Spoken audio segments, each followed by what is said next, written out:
Imagine a world where your innocence is stolen, not by the passage of time, but by the deeply rooted prejudice of the very people you call your neighbors. If everyone around you accepted an unjust lie, would you have the courage to stand alone for the truth? Set in the 1930s during the suffocating grip of the Great Depression, the story unfolds in the sleepy, fictional town of Macomb, Alabama.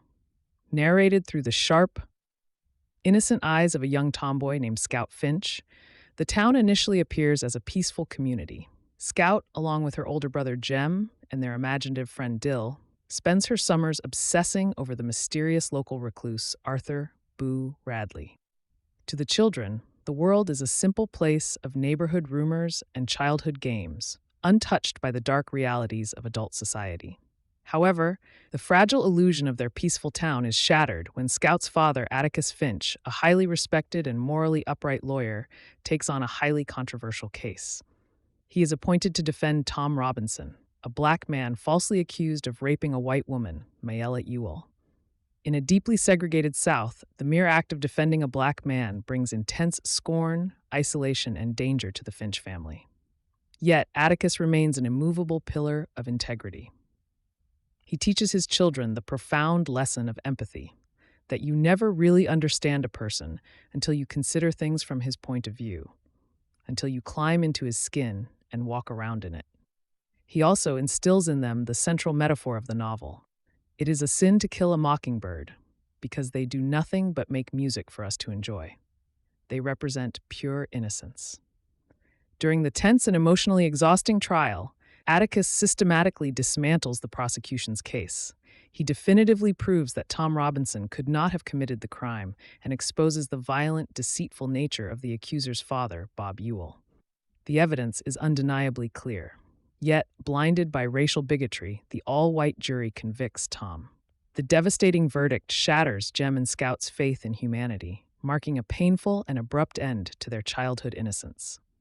Tragically, Tom is later shot and killed while trying to escape from prison, a victim of a society that refused to see his humanity. The injustice does not end there. Humiliated in court, the vengeful Bob Ewell targets the most vulnerable members of the Finch family. On a dark Halloween night, he viciously attacks Scout and Jem as they walk home. In the terrifying struggle, a mysterious figure emerges from the shadows to save the children. It is none other than Boo Radley, the very man the children had feared. In the chaos, Bob Ewell is killed by his own knife. To protect Boo from the overwhelming attention of a public trial, the sheriff decides to report that Ewell fell on his own blade. As Scout walks Boo back to his house, she stands on his porch and finally sees the world from his perspective. She realizes that Boo, much like Tom Robinson, is a mockingbird, a gentle, innocent soul who must be protected from the cruelty of the world. Through its unforgettable characters, the novel masterfully captures the painful transition from childhood innocence to mature empathy, urging us to find the courage to do what is right, even when we are entirely defeated before we begin. Now let us dive deeper into the hidden meanings and the author's profound intentions. So how does a novel that's over 60 years old, about a tiny town in Alabama, still end up as one of the most talked about and controversial books in America today? Well, we're diving into Harper Lee's To Kill a Mockingbird. It's a book that has shaped generations, and believe me, its story is far, far from over. Okay, to really get a sense of its power, you have to hear this. Back in 1991, a survey asked people what book made the biggest difference in their lives. The number one answer, the Bible. And what was number two? You guessed it. I mean, think about that. That is an absolutely staggering level of impact for one novel. And its reach? It's just huge. We're talking over 40 million copies sold all around the world. It's been translated into more than 40 languages. And get this, it has never gone out of print since it first came out back in 1960. Not once. All right, so the story takes us back in time. We're in this fictional, kind of dusty town called Macomb, Alabama, right in the middle of the Great Depression.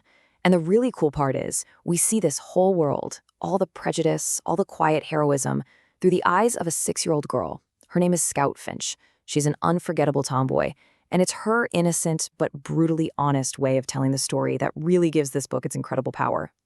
And the people in Macomb? Well, They're some of the most memorable characters you'll ever meet in a book. You've got Scout, of course, our fiercely independent narrator. Then there's her dad, Atticus, who's really the moral compass of the whole story. You've got Tom Robinson, a kind black man whose life is literally on the line. And then there's the mysterious Boo Radley, this neighborhood legend who ends up being way more important than you'd ever expect. Okay, let's dive into this. To really get what this book is all about, you have to understand the title. See, it's not just a random name. It's the key. It's the central metaphor that unlocks the whole story. So, what's a mockingbird? Well, as Atticus explains to his kids, mockingbirds don't do a single thing to harm anyone. All they do is make beautiful music for people to enjoy. So in the world of this novel, the bird becomes a symbol for pure innocence. And that means to kill one, well, that's a terrible sin. It's destroying something good and harmless for no reason at all. And once you know that, you start seeing these symbolic mockingbirds everywhere in the story. I mean, Tom Robinson is the clearest example, right? An innocent man just destroyed by racism. But then you've got Boo Radley, an innocent whose spirit was totally crushed by his own family. You could even say the kids themselves, Jem, Scout, and their friend Dill, are mockingbirds too. Their childhood innocence gets shattered by all the terrible things they have to see. And the book doesn't just hint at this, it makes the connection brutally clear. After Tom is shot trying to escape prison, the local newspaper compares his death to the senseless slaughter of songbirds. Yeah, it doesn't get much more direct than that. So let's talk about timing, because the book's publication in 1960 could not have been more perfect. It landed right as a new decade was starting, a decade that would completely change America. And its message, well, it found a country that was finally ready to listen. You see, its themes of racial injustice and doing the right thing, they just resonated so deeply with the civil rights movement, which was really gaining steam. The book absolutely caught the mood of the time. And because of that, it quickly became a staple in schools all across the country, shaping how millions of kids understood big ideas like justice and equality. But that was then. And now, things are a lot more complicated. More than 6 years on, this beloved classic is right in the middle of some pretty intense new battles, and they're happening in two main places, on the stage and in the classroom. Yeah, the fights are happening in two totally different arenas. So on one side, you've got this really complex legal battle over who gets to turn the story into a play. And on the other side, you have this really fierce debate raging in schools about whether this book should even be taught to kids anymore. The fight over the stage rights, wow, it's been a long and messy one. As you can see from this timeline, it all started with an exclusive deal back in '69. But then, Harper Lee's estate ended that deal, which opened the door for Aaron Sorkin's huge Broadway hit in 2018. And a recent court ruling just settled things, saying the estate can now approve multiple adaptations. So you might start seeing a lot of different versions of this play out there. The debate in schools, though, is maybe even more complicated. So why is it being challenged? Well, there's the use of racial slurs and profanity. There's a really difficult scene involving rape. And then there are bigger arguments, like the claim that it's a white savior story. You know, that by focusing so much on Atticus, it doesn't give an authentic voice to the Black characters it's supposed to be about. But a lot of teachers like Anne Freeman here are pushing back. For them, the whole point is that the book is difficult. Their argument is basically, yeah, these conversations are uncomfortable, but that's what makes them necessary. They believe you shouldn't always be comfortable. That's how we actually learn and move forward. So what you have with To Kill a Mockingbird is this fascinating double life. On one hand, it's this beloved classic that taught millions of people about empathy and justice.